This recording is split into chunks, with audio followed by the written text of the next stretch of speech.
पवित्र भूमि पर भगवान शिव के 12 ज्योतिर्लिंगों की जो गाथा है वो भक्ति, शक्ति और चमत्कारों की अमर धरोहर है।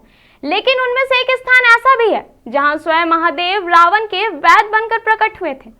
जी हाँ, हम बात कर रहे हैं वैद्यनाथ धाम देवघर की। नमस्कार, मैं अंजलि और आप देख रहे हैं मिरर मीडिया। स्वागत है आपका हमारे ज्योतिर्लिंग के खास एपिसोड्स में। कहानी शुरू होती है त्रेता युग में। लंका के राजा रावण ने भगवान शिव को प्रसन्न करने के लिए हिमालय पर घोर तपस्या शुरू की। वर्षों तप करने के बाद भी जब शिव प्रकट नहीं हुए तो उसने एक एक करके अपनी 10 भुजाएं और सिर भगवान शिव को समर्पित कर दिए।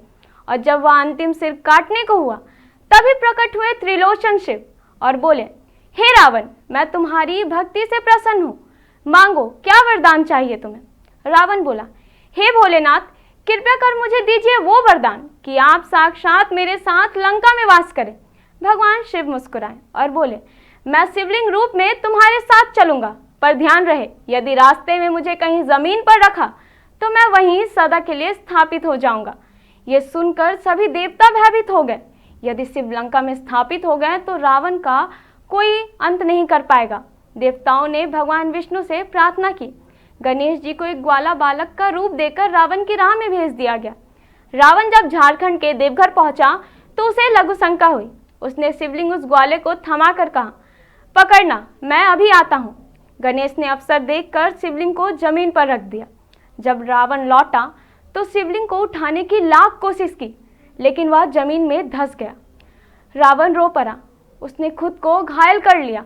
रावण की पीड़ा देख स्वयं भगवान शिव प्रकट हुए और उसके घावों पर मलहम लगाया। इसीलिए इस स्थान को कहा गया वैद्यनाथ, अर्थात वो शिव जो वैद्य बने। ये वही स्थान है जिसे 12 ज्योतिर्लिंगों में स्थान प्राप्त है।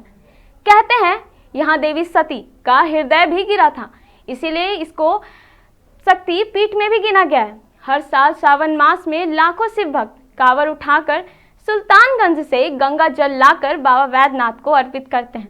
यहाँ की मान्यता है, एक बार जो सच्चे मन से जल चढ़ा दे उसका हर कष्ट हर लेते हैं बाबा वैद्यनाथ।